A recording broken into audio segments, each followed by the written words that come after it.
Assalamualaikum warahmatullahi wabarakatuh.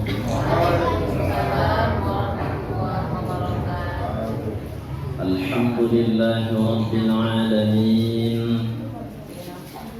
Wassalatu wassalamu ala asyrafil anbiya'i wal mursalin Sayyidina wa maulana Muhammadin wa ala alihi wa sahbihi ajma'in, amma ba'd. Bapak Ibu hadirin hadirat yang dirahmati Allah Subhanahu wa ta'ala, kita bersyukur kepada Allah atas segala nikmat yang Allah berikan kepada kita. Mudah-mudahan dengan berkurangnya usia kita, ini sudah 2020 tahun Masehi, dalam kehidupan kita sehari-hari kita malah lebih banyak menggunakan hitungan tahun Masehi daripada tahun Hijriyah. Milik dari kita umat Islam tahunnya adalah tahun Hijriyah, tetapi salahkah menggunakan tahun Masehi? Tentu tidak ada yang salah di situ. Yang pastinya tak boleh kita melupakan tahun Hijriyah. Apakah tahun Hijriyah ataukah tahun Masehi? Dengan bertambahnya angka pada tahun itu dari 2019 menjadi 2020, dari 1440 menjadi 1441. Pada hakikatnya usia kita semakin berkurang. Mudah-mudahan usia kita yang tinggal beberapa tahun lagi atau kita diberkahi oleh Allah Subhanahu wa ta'ala.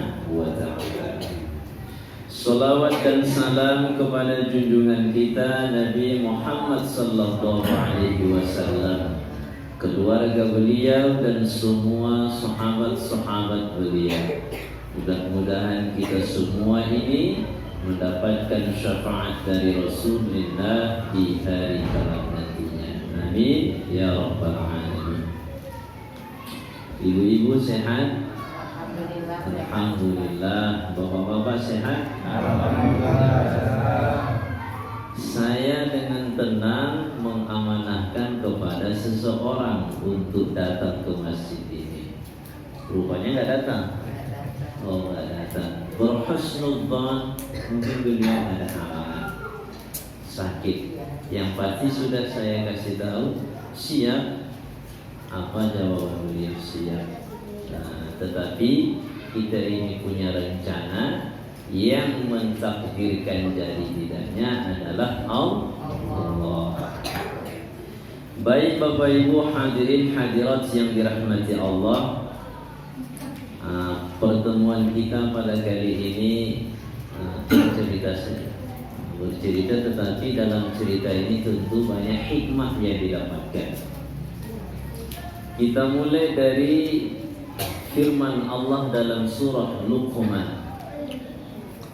Allah berfirman, Alam tara annal fulka tajri fil bahri bi ni'matillahi liyuriyakum min ayati inna fi dhalika la ayatin likulli sabbarin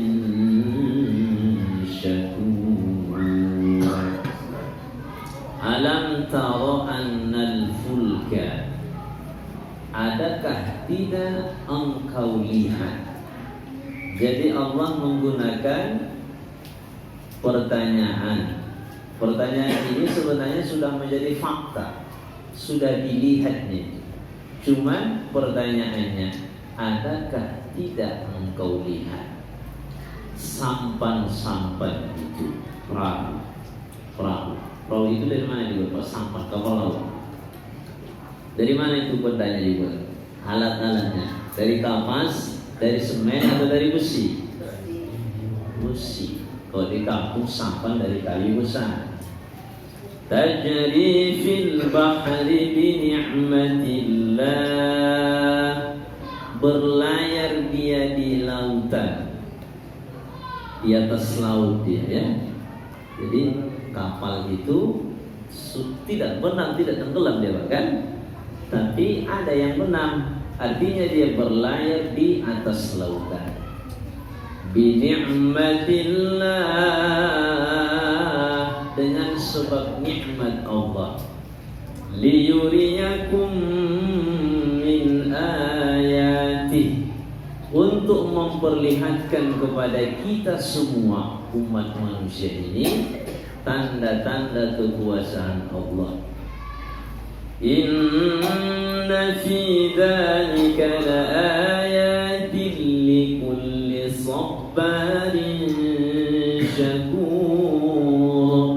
Sesungguhnya pada yang sedemikian itu. Sedemikian apa? Kapal laut yang berlayar di lautan, tidak tenggelam, dia berlayar dengan bagus. Ombak yang tak ada hentinya dia lewati. Laut yang dalam dia lalui. Angin yang kuat itu juga bisa menjadi pembantu bagi sampan-sampan itu. Maka sesungguhnya itu semua, kata Allah, la ayatin likulli sabbarin syakur. Sungguh dia adalah tanda-tanda kekuasaan Allah bagi setiap sabbarin syakur, orang yang sabar, orang yang bersyukur. Jadi sabar, syukur, ini tak boleh lepas dalam kehidupan kita. Dengan sabar, dengan syukur, barulah kita bisa melihat tanda-tanda kekuasaan Allah. Jadi kalau sabarnya hilang, maka matanya, telinganya akan tertutup dengan nikmat Allah. Kalau dia tidak bersyukur, sabar dia tidak bersyukur, maka dia juga tidak akan bisa melihat kekuasaan Allah yang sangat banyak. Tapi dua ini mesti harus ada dalam hidup kita. Sabar, bersyukur. Sabar, syukur.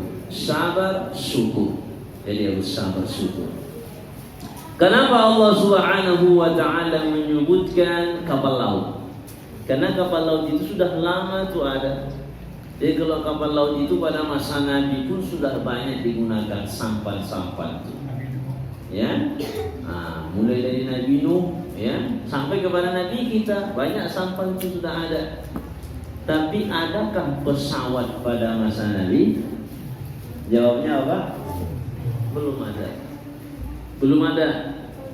Kalau ada pesawat pada masa itu, Allah pun akan menyebut pesawat. Jadi pesawat yang terbang itu sesungguhnya adalah nikmat Allah yang harus kita syukuri. Dan itu seharusnya menambah keimanan bagi kita. Jadi pesawat itu begitu terbang, mendarat. Terbanglah dia, mendarat kan? Dia di darat, kemudian mengudara. Sampai berapa ribu kaki dia di atas besi yang besar. Kami berangkat waktu itu jam 8 dari Kuala Namu sampai kemudian mendarat di Madinah. Kurang lebih 8 jam di udara. Kalau kita mengambil pelajaran yang sangat banyak sekali. Kalau kita mau mengambil pelajaran, sangat banyak pelajaran di situ. Yang pertama, kita harus menyadari besi yang besar itu 400 orang lebih yang dia bawa bisa dia terbang di udara. Ini adalah nikmat Allah. Kemudian kita bisa melihat bagaimana luasnya bumi yang Allah ciptakan. Pesawat itu ibu kencang atau pelan? Kencang. Tapi saking luasnya bumi yang diciptakan oleh Allah, di kiri tidak ada kayu, di kanan tidak ada juga kayu, rumah tidak ada, apalagi bisa tidur. Tulis di mana ada di udara kan?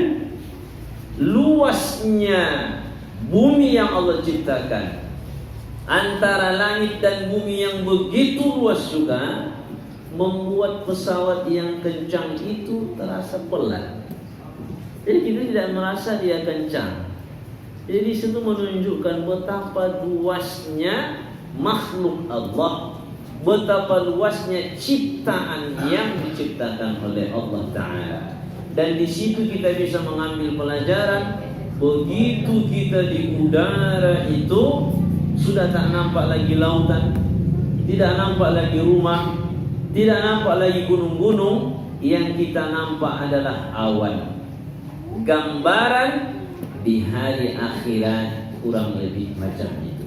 Rata semuanya, tidak ada pohon yang menaungi, tidak ada lagi rumah, tidak ada lagi bangunan yang tinggi, tidak ada lagi kendaraan roda 2, roda 3 yang tak beroda, semuanya tak ada lagi, rata pada saat itu.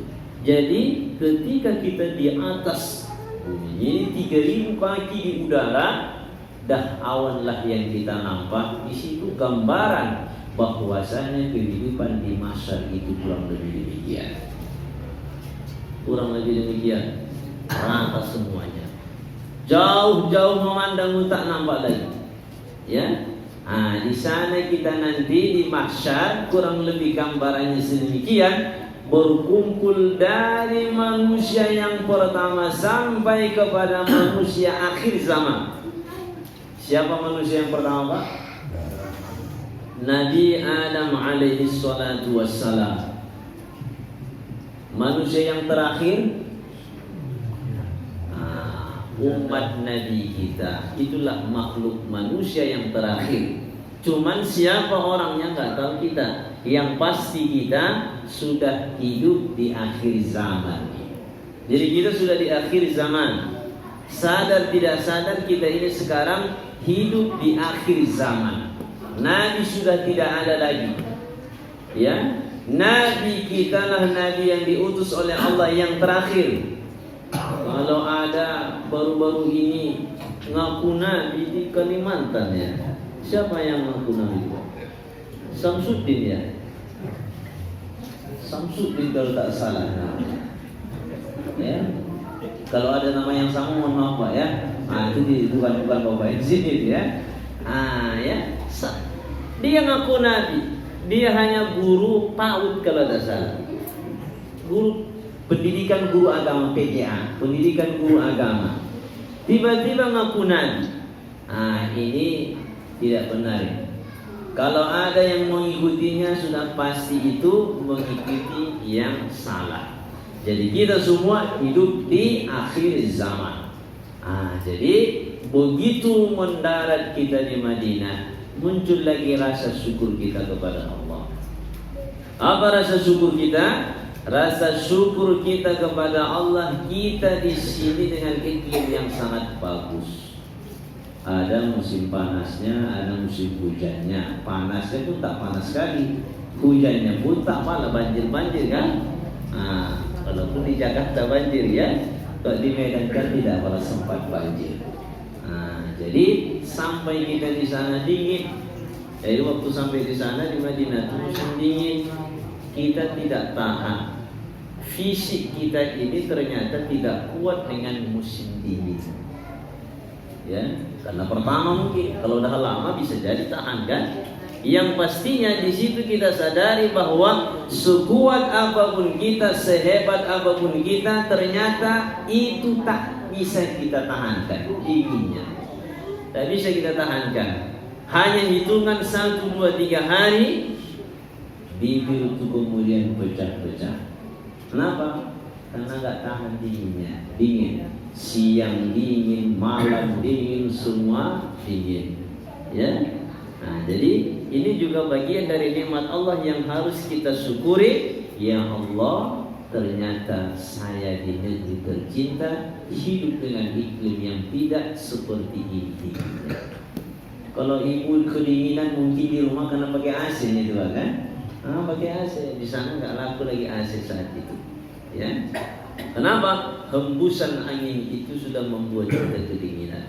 Jadi fisik kita tak tahan, bibir pecah, ini wajah, kemudian kalau digoreskan tangan, kulit kita itu kemudian kopek dia, tak tahan, ya.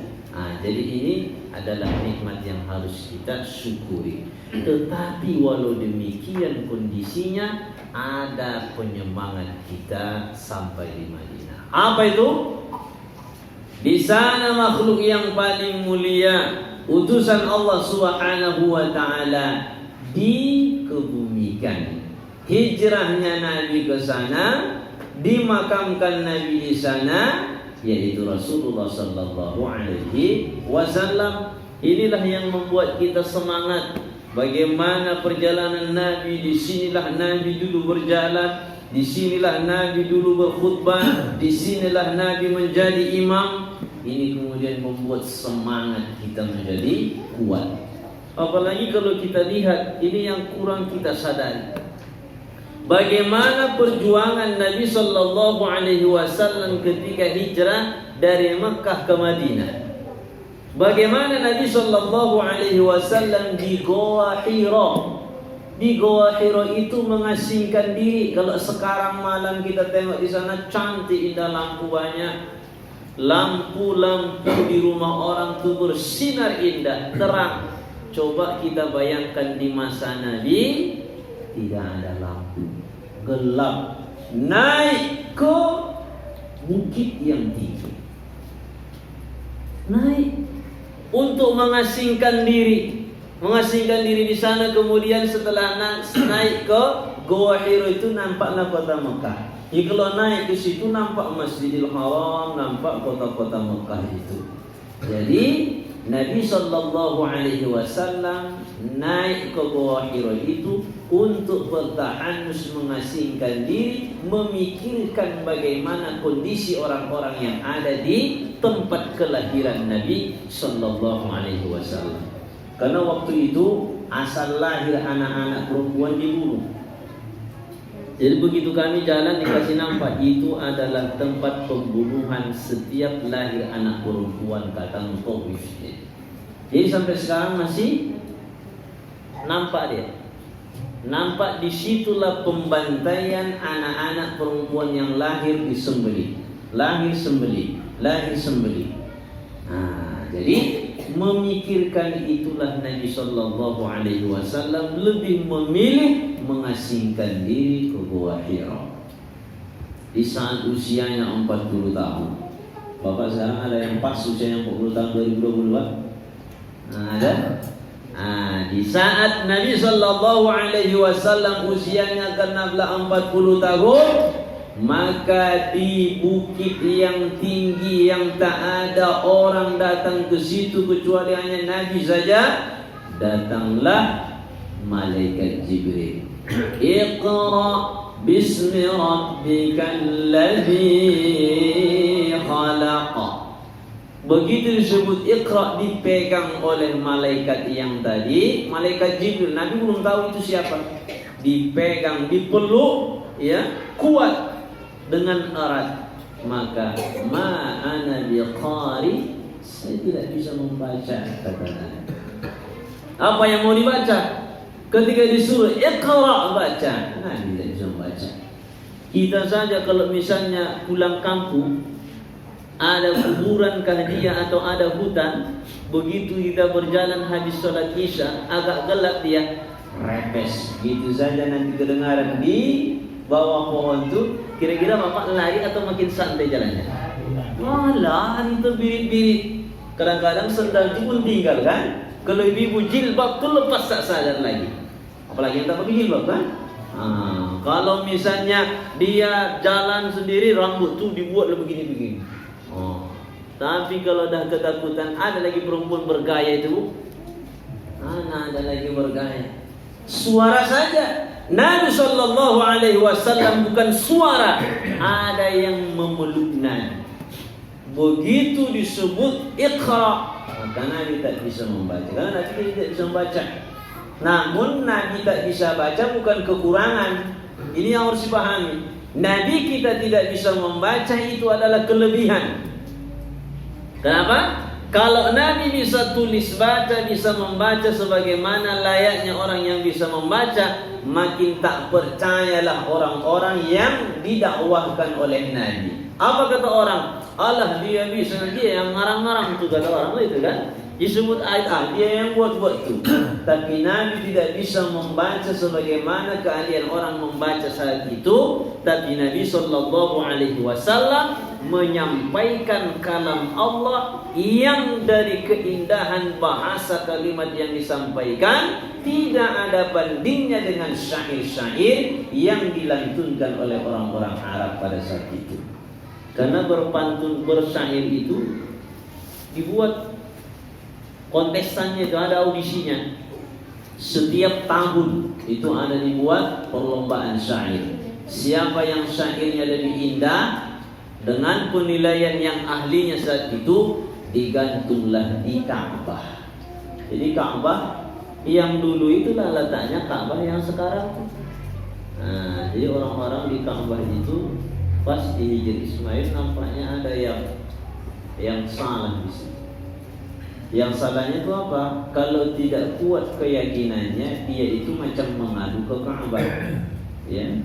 Nah, jadi harus kuat keyakinan. Ka'bah itu adalah tempat yang mulia, tapi dia tidak bisa memberikan manfaat dan mudarat kepada kita manusia.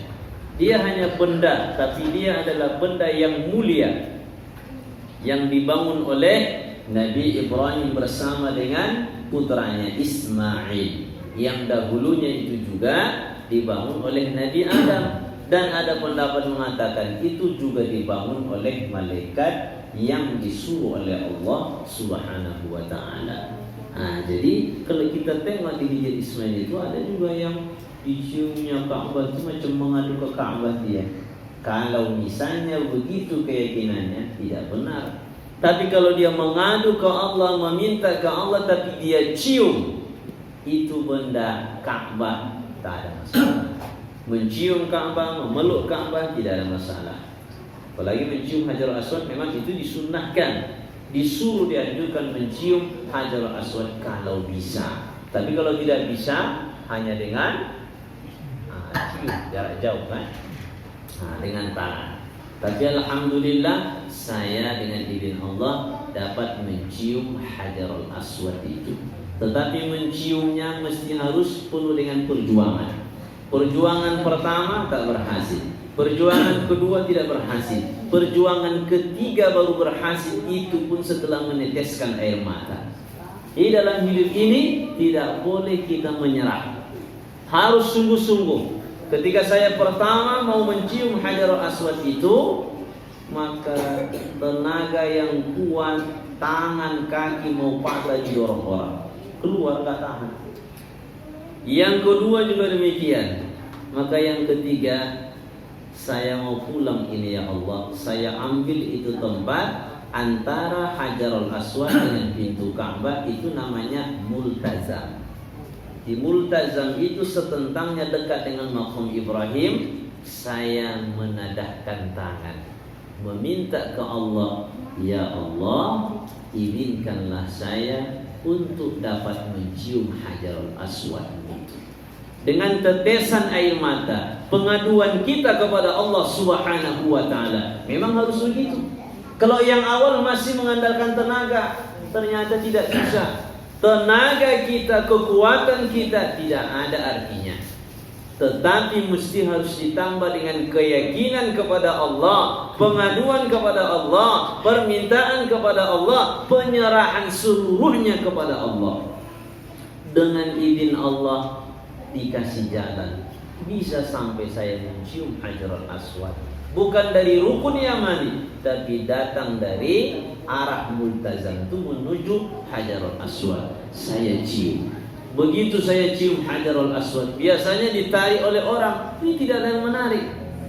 Saya angkat kepala saya, kok tak ada yang menarik saya. Saya cium lagi dengan meminta petunjuk, berdoa kepada Allah Subhanahu wa ta'ala. Saya angkat juga, tidak ada yang menarik saya. Maka kemudian dengan tetesan air mata, saya ucapkan dalam hati, ya Allah, cukup sekian saja, karena banyak lagi orang yang mau mencium Hajarul Aswad ini. Maka kemudian saya kedua, Begitu keluar pun saya seolah tak percaya. Ini betul atau tidak saya cium ya Allah. Kan itu habis subuh. Karena pernah juga kita mimpi kan, mimpi waktu kita tidur itu ada orang mau ngasihkan uang banyak. Dalam mimpi kita uang itu mau digunakan untuk beli ini, beli itu. Ternyata bangun ada uangnya Pak. Enggak ada kan? Rupanya mimpi begitu. Jadi kejadian mencium Hajarul Aswad itu pun saya berpikir mimpi atau nyata. Saya sapu aja nyatanya. Saya sapu lagi nyata. Alhamdulillah. Baru kemudian terus mengucapkan puji syukur, meneteskan air mata, diizinkan Allah untuk mencium Hajarul Aswad itu. Semua kami rombongan tak ada yang bisa. Tetapi dengan izin Allah saya dapat menciumnya, dan itu karena kita mengadukan kepada Allah Subhanahu wa taala. Jadi di situ perjuangan yang mau kita ambil pelajaran pertama dalam hidup ini, apapun yang kita cita-citakan untuk diri kita, untuk istri kita, untuk anak kita, untuk cucu kita, untuk semua yang kita lakukan ada sebuah perencanaan. Mesti harus ada perjuangan. Gagal berjuang, insya Allah nanti akan diijabah oleh Allah. Tak boleh menyerah. Dalam hidup ini tidak ada kata menyerah. Mesti kita berjuang. Tetapi perjuangan itu tentu harus diiringi dengan doa. Kan lagu Roma itu kan. Perjuangan ada kan? Mesti diiringi dengan doa. Harus ada doa. Berjuang saja tidak berdoa, kalaupun dia berhasil tidak berkah. Berdoa saja tidak ada perjuangan, itu sia-sia, nggak ada. Jadi harus berjuang, berdoa. Inilah yang digambarkan oleh Allah kepada Rasulullah. Rasulullah Sallallahu Alaihi Wasallam setelah mendapat wahyu pulang ke rumah, waktu itu istrinya Sayyidatuna Khadijah seorang diri, dari istri yang lain. Zammiluni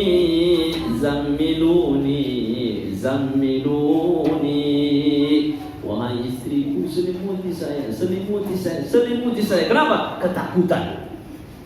Kenapa? Karena dipeluk oleh orang yang tak dikenal dengan mengeluarkan suara Iqra. Itulah malaikat Jibril. Takut Nabi Sallallahu Alaihi Wasallam. Maka turun lagi ayat, ya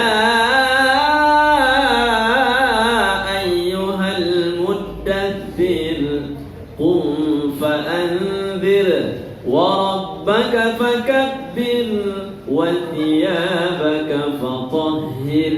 Ini perintah Allah. Wahai orang yang bersedih, qum, bangunlah, fa'anzir, berikan peringatan kepada orang-orang. Wa rabbaka fakabbir, Tuhanmu muliakan. Wa thiyabaka fatahhir, pakaian bersihkan. Jadi ini pelajaran kalau kita ingin menyampaikan pesan kepada orang, yang pertama kita harus yakin, harus percaya diri, kita jaga diri kita. Ingat Allah, kemudian harga diri. Pakaian itu harga diri. Akan sia-sia seseorang berdakwah, akan sia-sia seseorang menasihati, apakah anaknya, apakah istrinya atau tetangganya. Mari kita solat ke masjid ramai-ramai. Kita tidak boleh meninggalkan solat berjamaah. Ternyata begitu ada di masjid, hayya 'alas shalah,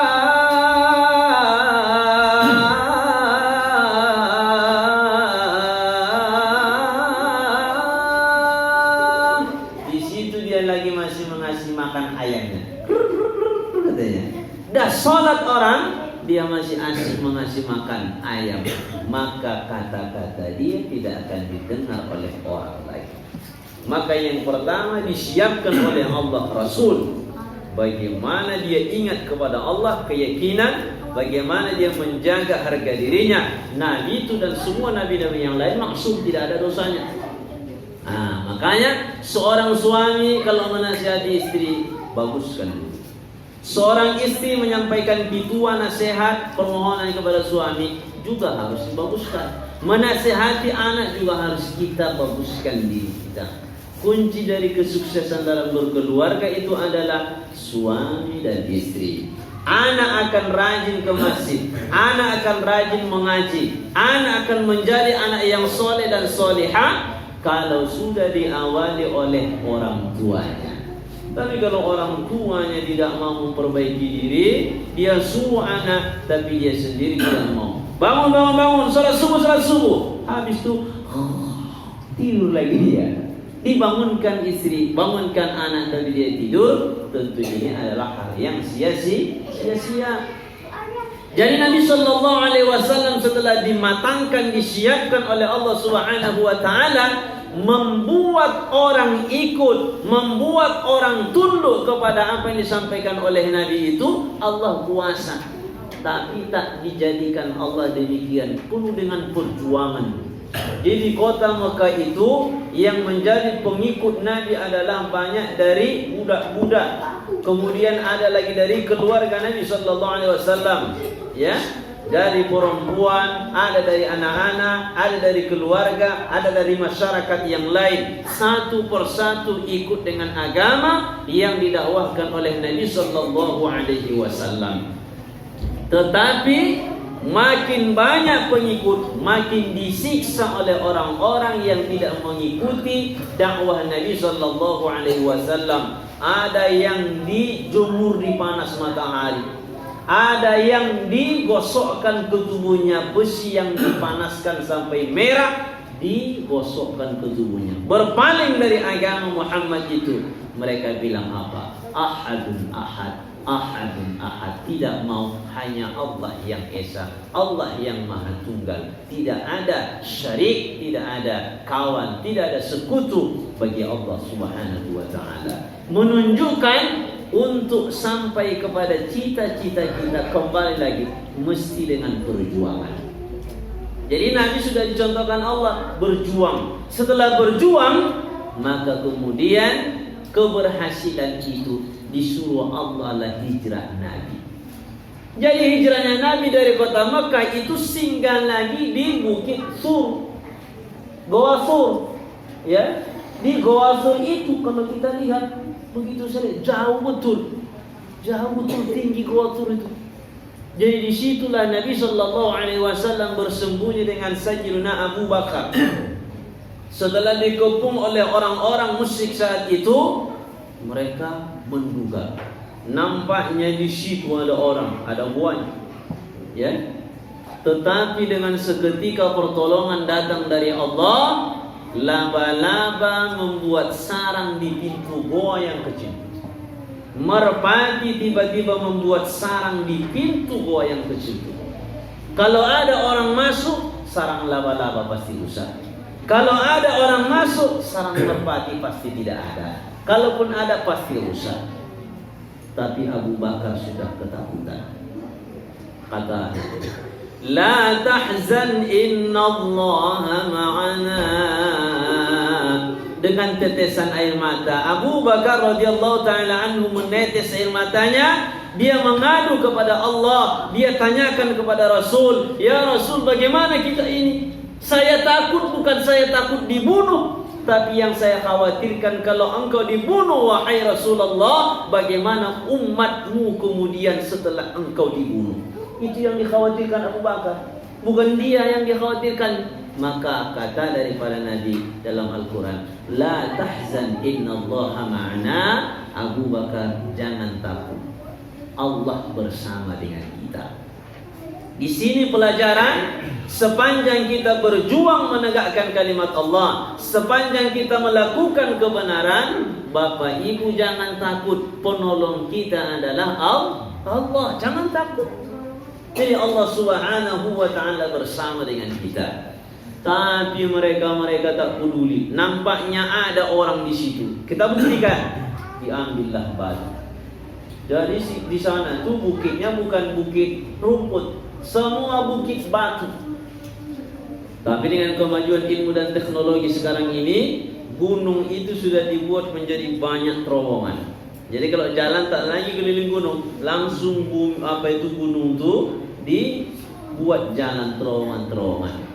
Cuman di Mina ada yang sudah ditutup. Kenapa? Beberapa tahun yang lalu itu kan terjadi di sana banyak banyak meninggal dunia. Jadi ditutup, tapi yang lain masih ada juga yang dibuka, tempat jalan. Jadi mereka lemparlah dengan batu. Kalau batu ini dilemparkan ke dalam goa, tidak ada orang, pasti bunyi. Batu dengan batu, cemana suaranya Pak? Pasti batu dengan batu. Kenapa? Goanya batu. Kalau batu dilempar, bersuara dia. Tapi kalau ada orang di dalam, dilemparkan batu, batu tak bersuara. Membuktikan ada badan, lembab tuh badan, gak ada suara. Kenapa? Gak ada pantulan. Karena daging di tubuh kita. Maka dilempar.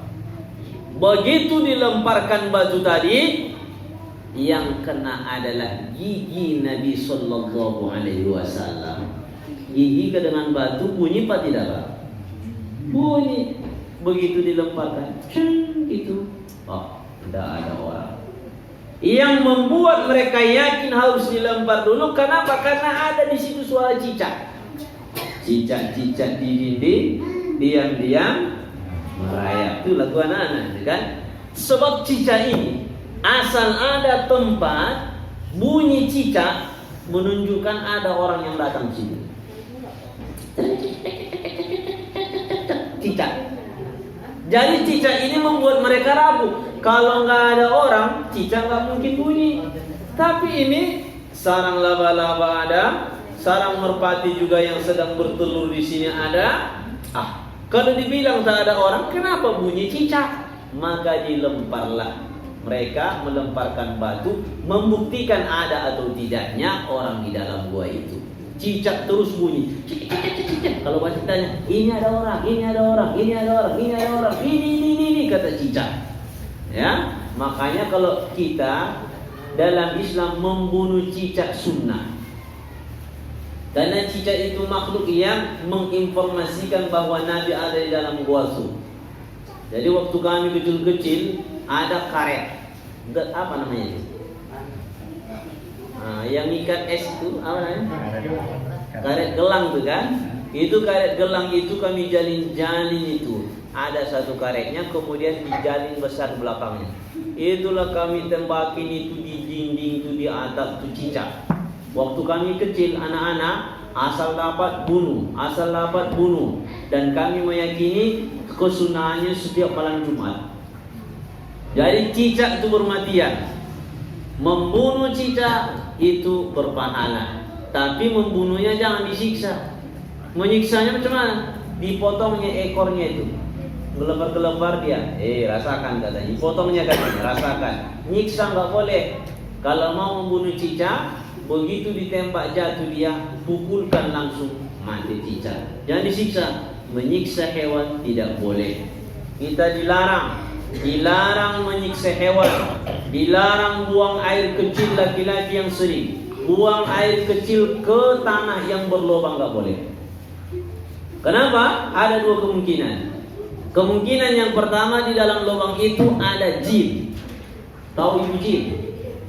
Jin tahu bu? Beku. Jin. Kalau tidak ada jin, di dalam lubang itu ada makhluk. Biasanya semut. Semut itu bersarang di dalam tanah. Jadi jangan buang air kecil, anak-anak atau yang dewasa jangan buang air kecil ke tanah yang ada lubang. Kenapa? Di situ ada semut. Kalau sempat ada lagi acara pernikahan macam mana? Semut itu kan ada juga acaranya. Dan dibuat balehonya, hadirilah pernikahan anak kami dengan si Anu, dengan mengundang artis papan atas. Diundang di situ, ramai orangnya. Karena kita kan gak melihat saja, semut itu banyak di dalamnya. Mereka buat acara, diundanglah untuk tausiahnya si Anu misalnya kan. Entah apa lagi kegiatan orang. Tiba-tiba datang angin topan, buang air kecil. Ya, bagi kita merasa air kecil itu sedikit, bagi semut itu macam badai. Datang semua, baleho rusak. Tolong, pengantin barunya pun terbiri. Ya, pakaian sudah cantik, semuanya indah. Kira-kira semut itu sedih atau senang dengan datangnya air tadi? Mana mungkin lagi senang, sedih. Itu maka dalam Islam dari yang seperti itu pun diatur, tidak boleh. Ya, tidak boleh sedemikian.